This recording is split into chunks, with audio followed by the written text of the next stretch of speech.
वो हर रात चुपचाप छत की ओर देखता था, क्योंकि कमरे में उसकी पत्नी किसी और के साथ फोन पर हंस रही होती थी। उसकी जेब में बस 20 रुपए थे और उसकी बीवी के सपने करोड़ों के। लोग कहते थे, गरीब पति है, क्या ही कर लेगा। लेकिन किसी को नहीं पता था, जिस आदमी को सब कमजोर समझ रहे थे, वही आदमी अपनी चुप्पी में सबसे खतरनाक सच छुपाए बैठा था। ये कहानी है एक ऐसे पति की जिसे रोज धोखा मिला, अपमान मिला, और फिर भी उसने बदला नहीं लिया, क्योंकि उसे पता था असली बदला अंत में लिया जाता है, जब सामने वाला हंसना भूल जाए। राघव शर्मा की जिंदगी में उस दिन भी सुबह वैसे ही हुई थी। खाली पेट, फटी चप्पल और मां की दवाइयों की चिंता।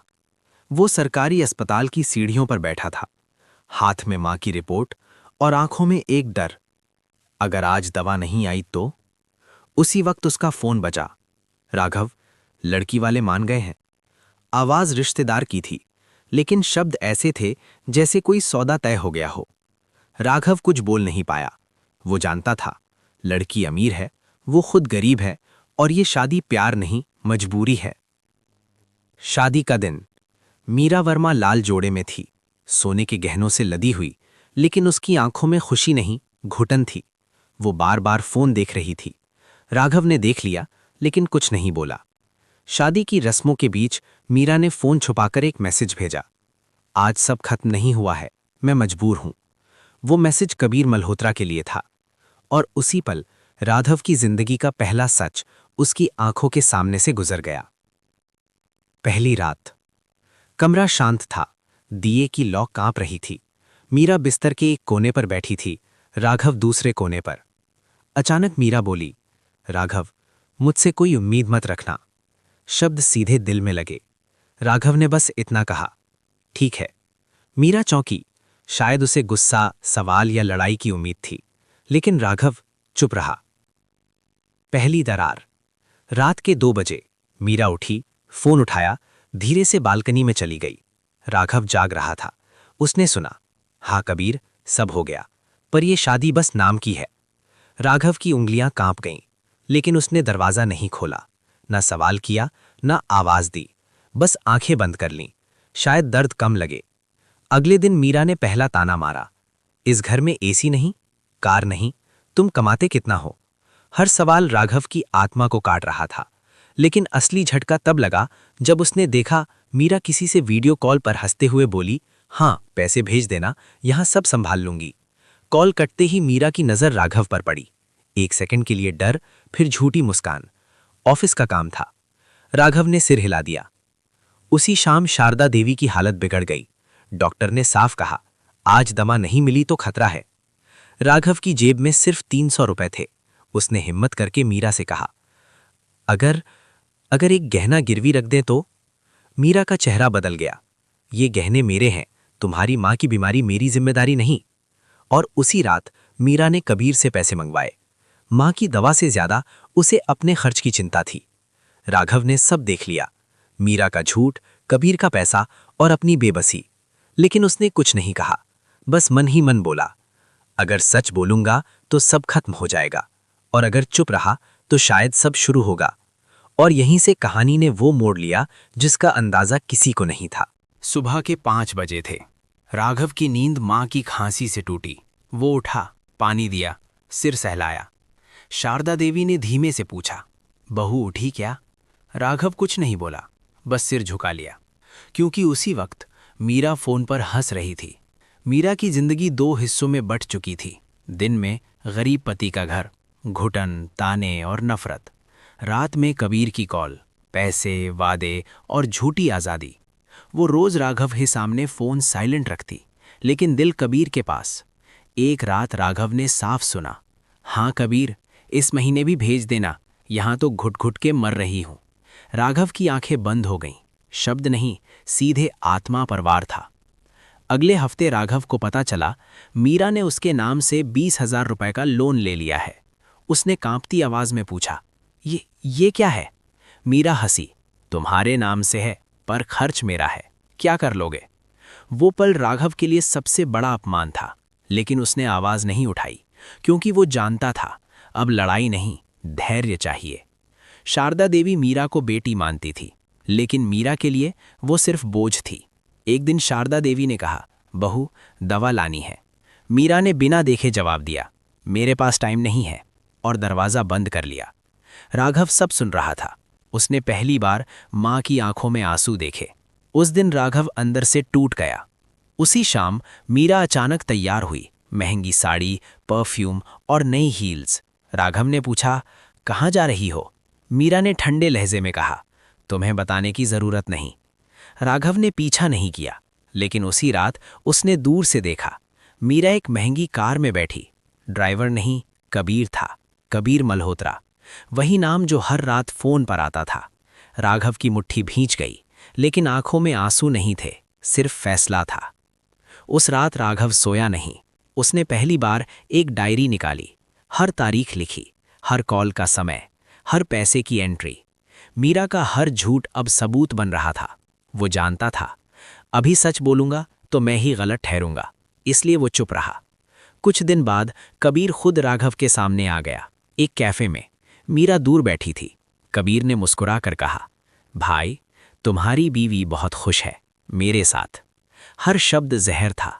राघव ने शांति से पूछा, पैसे दे रहे हो या सिर्फ मजे ले रहे हो? कबीर हंसा, दोनों। मीरा ने नजरें झुका लीं। उस पल राघव ने समझ लिया, ये लड़ाई दिल की नहीं, दिमाग की है। राघव कैफे से उठा, जाते जाते बोला, हंस लो, क्योंकि सच सामने आने से पहले सबसे ज्यादा हंसी आती है।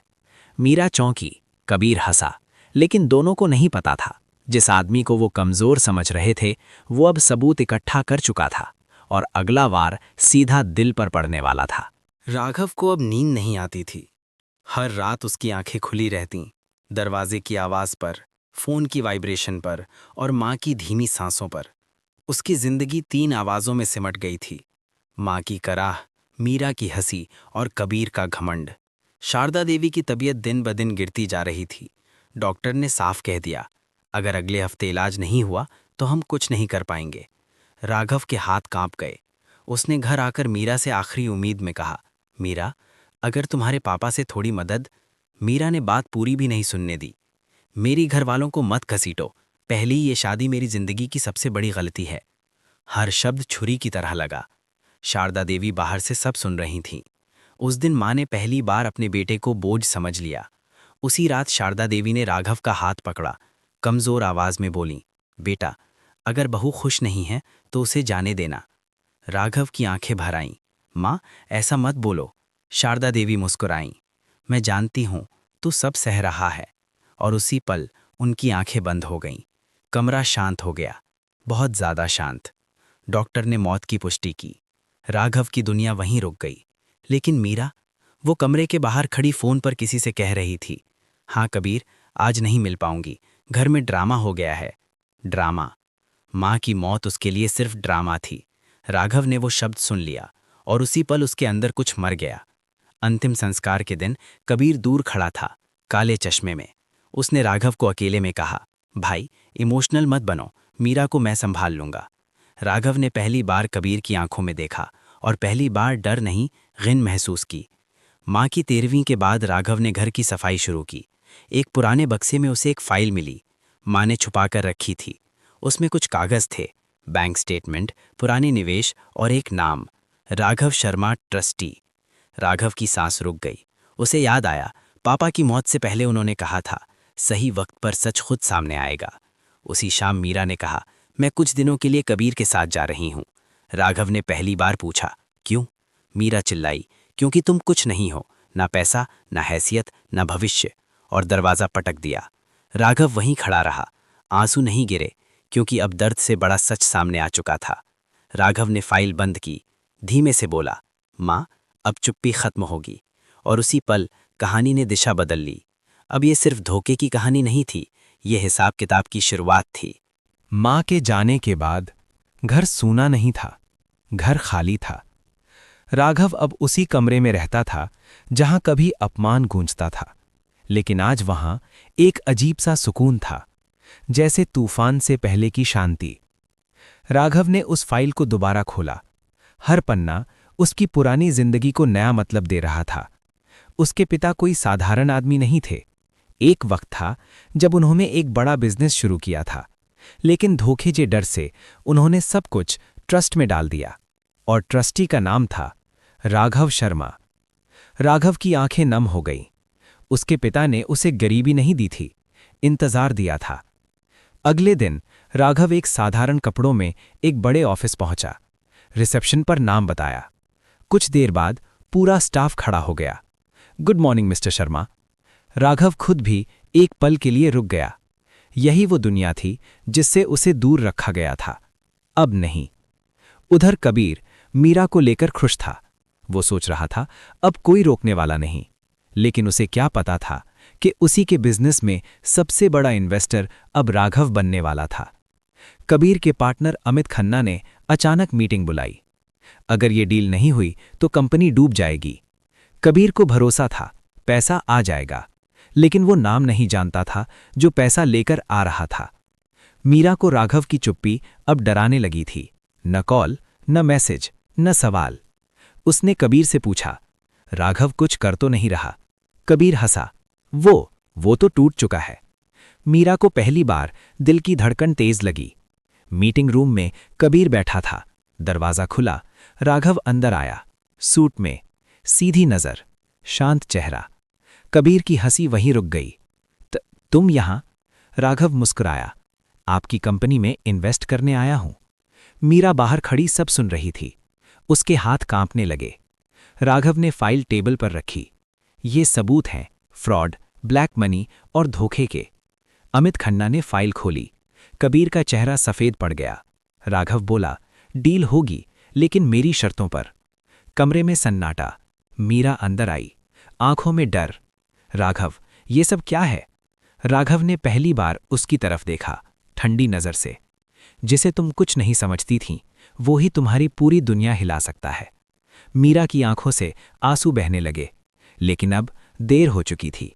राघव ने कहा, कल प्रेस कॉन्फ्रेंस है। मीरा और कबीर दोनों का खून सूख गया, क्योंकि अब सच सिर्फ उनके बीच नहीं था, अब वो दुनिया के सामने आने वाला था। प्रेस कॉन्फ्रेंस हॉल भरा हुआ था। कैमरे, माइक और सवालों से भरी आंखें।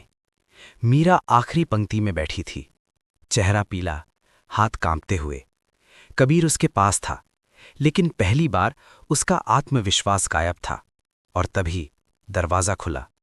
राघव अंदर आया, वही आदमी जिसे सबने गरीब समझा था, लेकिन आज सीधी पीठ, शांत नजर और चेहरे पर कोई गुस्सा नहीं, बस सच। उसने माइक पकड़ा। पूरा हॉल शांत हो गया। मैं राघव शर्मा हूं, उसने कहा। आज मैं किसी से बदला लेने नहीं आया, मैं सिर्फ सच बताने आया हूं। स्क्रीन पर स्लाइड चली। कबीर मल्होत्रा की कंपनी, फ्रॉड, फर्जी अकाउंट, ब्लैक मनी। हर स्लाइड के साथ कबीर का पसीना बढ़ता गया। राघव रुका एक पल, फिर बोला, अब सबसे जरूरी बात। पूरे हॉल की सांस थम गई। मीरा वर्मा से मेरी शादी मजबूरी में हुई थी, लेकिन धोखा मजबूरी नहीं होता। मीरा की आंखों से आंसू गिर पड़े। राघव ने कहा, मेरी मां की मौत के दिन जब घर में चिता जल रही थी, तब मेरी पत्नी अपने बॉयफ्रेंड से फोन पर कह रही थी कि आज ड्रामा हो गया है। हॉल में सन्नाटा छा गया। मीरा उठ खड़ी हुई, कांपती आवाज में बोली, राघव, मुझे नहीं पता था तुम। राघव ने उसकी तरफ देखा, बहुत शांति से। तुमने कभी जानना चाहा ही नहीं। ये शब्द थप्पड़ से ज्यादा जोरदार थे। मीरा रो पड़ी, लेकिन अब रोने से कुछ बदलने वाला नहीं था। पुलिस हॉल में दाखिल हुई। कबीर पीछे हटा। उसका घमंड, उसकी हंसी, उसका पैसा, सब वहीं रह गया। हथकड़ी लगते वक्त उसने राघव की तरफ देखा। तुमने सब प्लान किया था? राघव ने जवाब नहीं दिया, क्योंकि कुछ जवाब खामोशी में ही पूरे होते हैं। शाम को बारिश हो रही थी।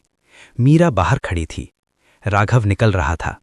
मीरा ने आखिरी बार कहा, अगर उस दिन अगर मैंने तुम्हें समझा होता। राघव रुका, बोला, मैं कभी गरीब नहीं था मीरा, मैं सिर्फ खामोश था, और चला गया। राघव सीधे शमशान गया। मां की तस्वीर के सामने दिया जलाया। मां, आज चुप्पी टूट गई। उसकी आंखों से पहली बार आंसू गिरे, लेकिन अब वो आंसू कमजोरी के नहीं थे। राघव कैमरे की तरफ नहीं देखता, वो जिंदगी की तरफ देखता है और कहानी यहीं खत्म होती है। हर गरीब आदमी कमजोर नहीं होता, कुछ लोग बस सही वक्त का इंतजार करते हैं।